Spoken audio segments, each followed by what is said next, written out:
Hi everybody, welcome back to the SeeSaw and another week of meals. So we're starting out our Saturday night with a sort of fake away, and then we've got beef and broccoli. So this is some of the quick frying sizzle steaks. They're just cut into strips, cooked in the skillet for 2 or 3 minutes. Took it out, added in some broccoli, ginger, garlic, cooked that for a couple of minutes, then added the mange tout, again a couple more minutes, and then I added the beef back in with some ketchup manis, which is the kind of Asian, I think it's used a lot in Thai food, but it's a kind of a thicker soy sauce, and then a bit of soy sauce as well. So I added about a tablespoon of each, and just let that all come together to coat the beef and the vegetables.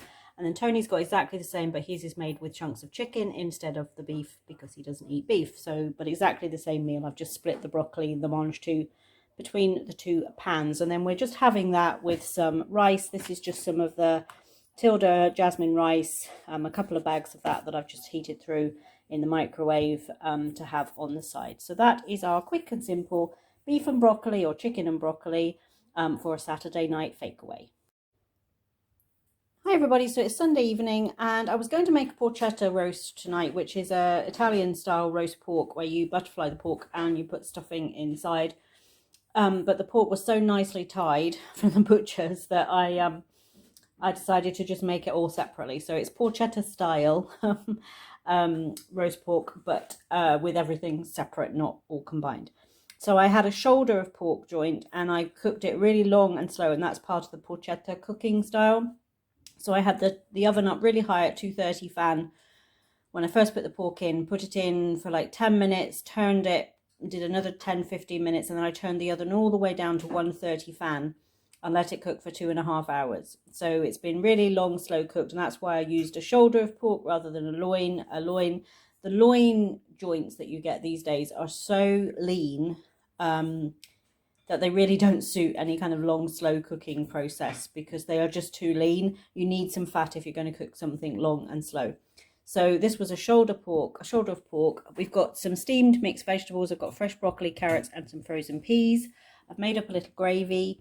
This is the stuffing. So I've used some, I just melted some butter in saucepan, in the frying pan, cooked off some onion and garlic just until it was soft. Added in about 8 or 10 slices of white bread that have been cubed up.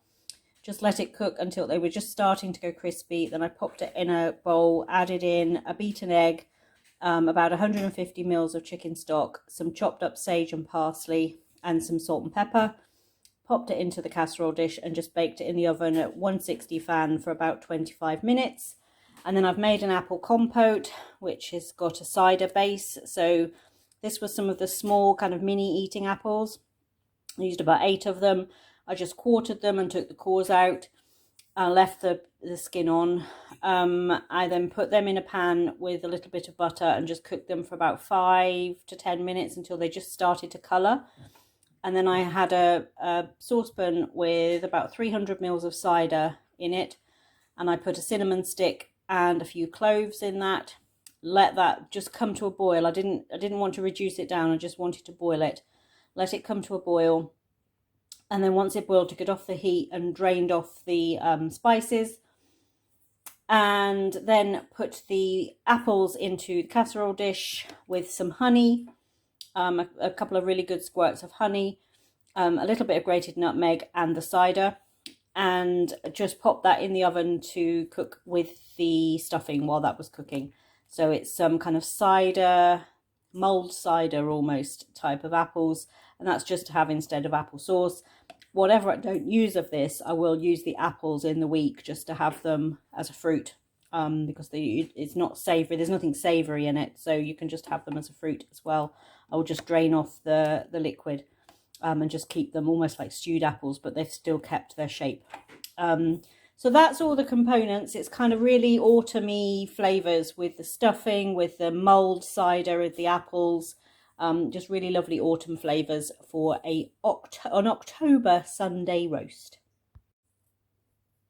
Hi everybody, so it's Monday night, start of half-term week, and we're having bacon wrapped pork loin or pork tenderloin or fillet with a Cajun seasoning and an apricot glaze. We got that with some mashed potatoes and some steamed broccoli. So this is just a fillet, or a tenderloin as they call it in the States, of pork.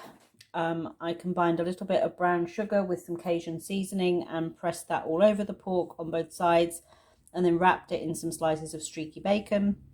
That would just be regular bacon in the States. I put it in the skillet and just browned it on all sides. Took about 10 minutes. I just turned it and held it kind of on all the two flat sides and then the two ends as well. And then popped it into a hot oven, 200 degrees, for 10 minutes. And then I just brushed it with some softened apricot jam, just to give it a bit of a glaze. And then just cooked it for another 5 minutes. So quite simple to cook, really, although a bit fancy, I suppose. But doesn't take very much time to make at all, and just a few ingredients to put it all together. So that is Caleb's, and that is mine, and Tony's got the rest of the pork. So off to enjoy this on a Monday night. Hey everybody, so it's Tuesday night and we're having quick and simple spaghetti bolognese, or linguine bolognese actually, this evening. So this was just a large package of turkey mince. I cooked some onion and garlic, added the mince to it, added 2 cans of chopped tomatoes, a big squirt of tomato puree, some oregano, some salt and pepper, a little bit of celery salt, and a little bit of water, and just let that all cook away for about an hour. And then I've just combined it with some cooked pasta, and we like ours this way, kind of all mixed up in the pan rather than the sauce just sitting on the top. And then we've just got some garlic bread slices to have with it. So that is our quick and simple Tuesday night pasta bolognese. Hi everybody, so it's Wednesday night, and today is our wedding anniversary. We've been married for 11 years today. So depending on where in the week our anniversary falls, we either go out for food or we get a takeaway or something like that. So we just almost always eat out on our wedding anniversary. So tonight we decided, as it's midweek, to have a takeaway, but we went with a Nandos, which is Tony's favourite meal anyway. So we've got a family feast platter. So this is Tony's chicken. He has the hot sauce on his, and that's a whole chicken cut up. And then the other chicken Caleb and I have between us, which is a half chicken, and that's got the medium seasoning on it. And we've got some of the peri-peri seasoned chips. We've got some regular chips. We've got some of the spicy rice. We've got some tender stem broccoli, and we've got a couple of ears of corn. So that is our feast for our 11th wedding anniversary on a Wednesday night. Hi everybody, so it's Thursday evening, and tonight we're having sort of semi-homemade pizzas. So I got some of these pizza bases when we were at Sainsbury's last week. We've got some pizza sauce on the bottom, and then Caleb's got a friend for a sleepover tonight, and so we've all got different toppings on our pizzas, but we essentially there was some cooked sausage, there's some peppers and onions, there's jalapenos, corn, some chorizo, some ham, and obviously cheese. So we've each made up our own what we wanted, and then the boys walked down to the chip shop and got some chips to have with it. So we're having pizza and chips for dinner tonight. Hi everybody, so it's Friday night and we're ending the week with Mexican chicken burgers. So these are some chicken thigh fillets that I just sprinkled over some fajita seasoning and then cooked them in the frying pan. You can see them in there. The sesame seed topped buns I just put under the grill with a little bit of cheese on, just to have the kind of cheesiness like a cheeseburger, but without a big slice of cheese on it. I don't know what this is Caleb's, I'm not sure what he wants to add to his, but we've got chips with them, oven chips. You can see on mine I've got some tomato salsa underneath the chicken, and I've got some avocado for the top. And so that's my simple version of a Mexican chicken burger.